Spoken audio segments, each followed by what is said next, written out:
So when your threads come, they come on a piece of card like this, and there's a needle you can see tucked inside, and then these are all the names of the threads as well as the numbers. So if you ever wanted to restitch it or do it on a different colour Aida, then you've got the names of the threads. So to sort these out, unwind it so that these are all hanging loose. Now you could just keep them like this, and that means really easy access, but I quite like to secure them just so that they don't come off, or if I get them muddled up or anything like this. So by doing that, I'm going to take it off the card, and they're really nice length, these threads, and you want to keep it so it's folded in half. So I've got all the loose ends there and then the fold here. And to do this, I'm going to pinch that fold here. Let me see if I can just lock that on.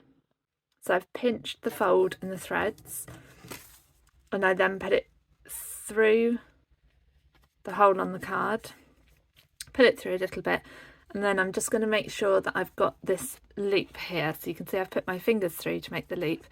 I then pass the ends of the thread through the loop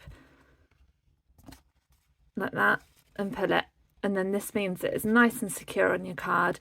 It's not going to come off, and it's easy to pull the threads out from. So I'll just show you that again. So on this one, I'm pulling the threads off, making sure that I don't get everything muddled up as it flies off the table. I'm going to hold this fold into place here and make sure that my loose ends are roughly there. And then I'm going to pinch it so I've got a nice tight fold there.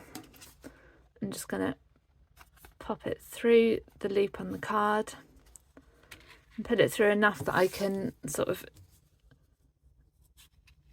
see there. So that's the loop that I'm going to pass these ends through like that, and then pull it. And you can see that that's nice and secure. And when you've gone through and done that with all of the threads, you can see that they're all with this loop and they're all tied securely onto the card now. So it means that I can sort of put it in my bag, or it becomes more portable and I don't have to worry about any animals or anyone playing with it.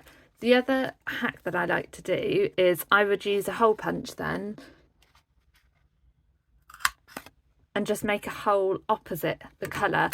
Now the reason I do this is because if I have any oddments of the thread which are long enough to sew with, but not as long as the ones on here, then I tend to put them over here as well, so that for future cross stitches I can sort of see if there are any left over that I can use for other projects too. So I would just work my way along and add some extra holes in for those oddments. So that is how you secure your threads on your card.